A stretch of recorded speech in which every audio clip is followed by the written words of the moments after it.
Ang mga armamento, sasakyan, pandigma at sandata ng ating kapulisan at sandatahang lakas ay patuloy na dadagdagan angkop sa layuning modernisasyon at komprehensibong pagtanggol ng ating kapuluan. Ang libo-libong mga nag-alsa dati laban sa pamahalaan, nagbagong buhay na at nagbabalik loob na. Tinataguyod natin kasama ang kanilang pamilya. Katuwang ang pribadong sektor, pinapaunlad din natin ang kanilang pamayanan at naglalatag tayo ng mga daan, patubig at marangal na hanap buhay. Bukod sa programang panghanap buhay, nagpagawa tayo ng mga health station, mga silid-aralan, mga water system, street light, na ngayon napapakinabangan ng mahigit 13 milyong Pilipino na ngayon ligtas na mula sa kaguluhan.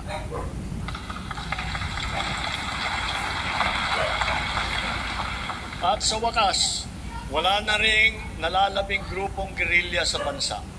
Titiyakin ng pamahalaan na wala nang mabubuong ulit.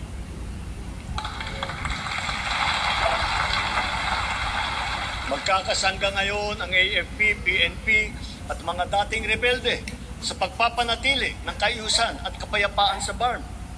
Kaya naman, ang lipunan natin ngayon ay mas mapayapa, mas mapangalaga rin sa karapatang pantao, anuman ang edad, kasarian, kondisyon o pangkat.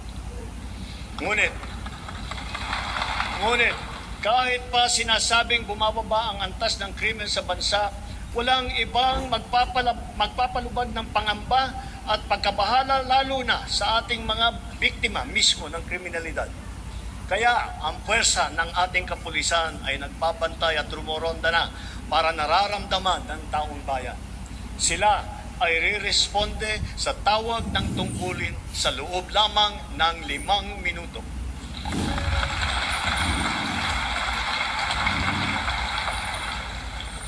Nagtutulungan ang buong pamahalaan para lutasin ang mga kaso ng mga nawawala dahil sa walang pakundangang kagagawan ng mga sindikato sa likod ng madilim na mundo ng mga sabungan.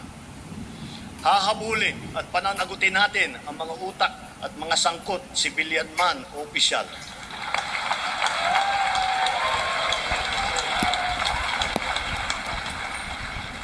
Kahit malakas, mabigat o mayaman, hindi sila mangingibabaw sa batas.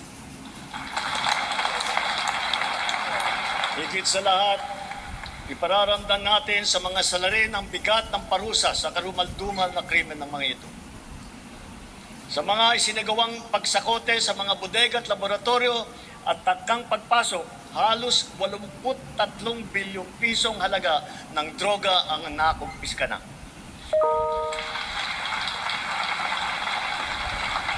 Kamakailan lamang, may mga malalaking kargamento na nagkakahalaga ng bilyon-bilyon na nasabat natin sa Zambales, sa Pangasinan, sa Cagayan, Tondo, Muntinlupa, Ilocos Sur, Ilocos Norte, Cebu, Batangas, Rizal at Cavite. Noong isang buwan, personal kong sinaksihan ang pagsira ng halos 1.5 tonelada ng shabu at iba't ibang klase pa ng illegal na droga. Sa lahat ng mga operasyon na ito, mahigit 153,000 ang naaresto. Mahigit 9,000 at 600 sa kanila ay high-value target. Ang pinakamasaklap, mahigit 677 sa kanila ay kawali ng pamahalaan.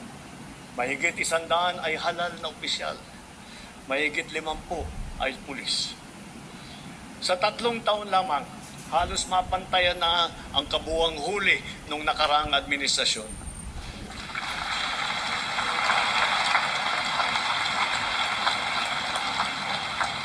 Sa kabila ng mga ito, tila nagbabalikan daw ang mga pusher. Kaya patuloy ang ating mga operasyon laban sa mga drug dealer, sila man ay big time o small time. Ngayon, masasabi natin na mataas na ang tingin ng buong mundo sa Pilipinas. Dahil maayos, patas at mahinahon tayong nakikitungo sa iba't ibang mga bansa.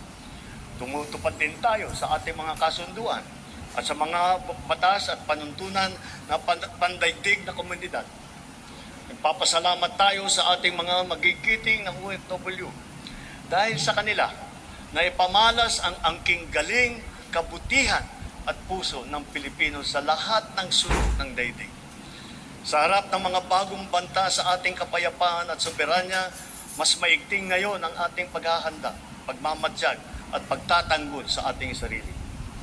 Ganun pa man, tayo pa rin ang nagtitimpi at nananatiling nagpapasensya, lalo na sa pagtanod sa ating buong kapuluan at sa pangangalaga sa ating ito. Subalit ngayon, mas pataas pa ang ating kumpiyansa dahil mas marami na tayong mga kasangga na magiging kabalikat natin sa oras ng matinding pangangailangan.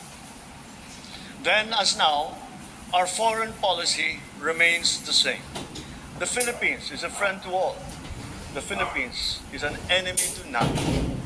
That will be our main focus as we, the Philippines, host the ASEAN Summit in 2026.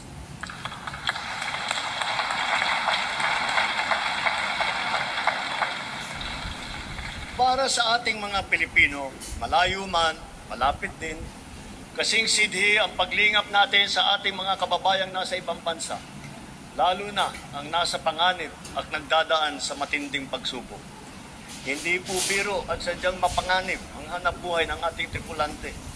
Ang trahedya na sinapit nila sa kamay ng mga rebeldeng Houthi ay isang halimbawa. Matapos ang mahigit 4 araw, ang mga kababayan nating nang binihan ng rebeldeng Houthi ay pinalaya na rin. Dala ng ating pakikipagtulungan sa Sultanate of Oman. Gayon din, dahil sa ating masigasig ng pakikipag-ugnayan, sa loob ng 3 taon, nagawaran ng kapatawaran ang mahigit 600 kababayan nating nahatulan dahil sa sari-saring paglabag sa batas sa ibang bansa, lalo na sa UAE, sa Qatar, sa Bahrain, at sa iba pa. And so, for their crucial and most beneficent sovereign intervention, I personally convey the entire nation's sincerest gratitude to the Sultanate of Oman, the United Arab Emirates, the State of Qatar, the Kingdom of Bahrain, the State of Kuwait, and to all the leaders of various countries that have granted clemency and have shown kindness to our beleaguered compatriots. Maraming salamat po. Thank you very, very much.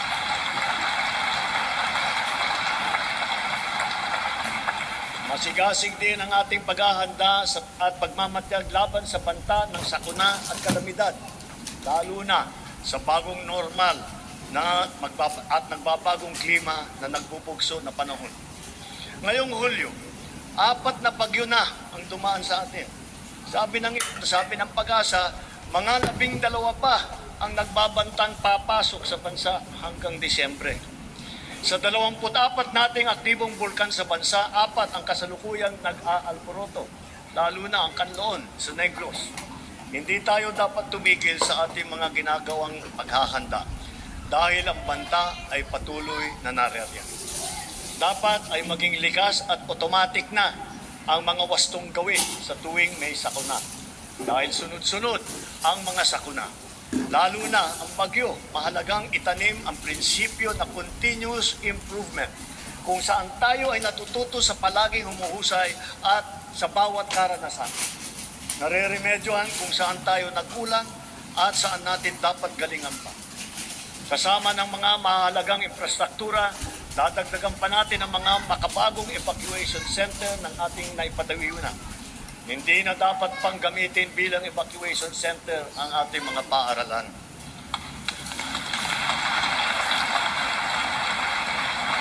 Ginagamit na natin ngayon ang mga makabagong teknolohiya, lalo na sa maaga at mabisang prediksyon. Mga Doppler radar, broadband seismic station, landslide sensor system ng Pag-asa, at saka fieldbook sa iba't ibang lugar sa bansa.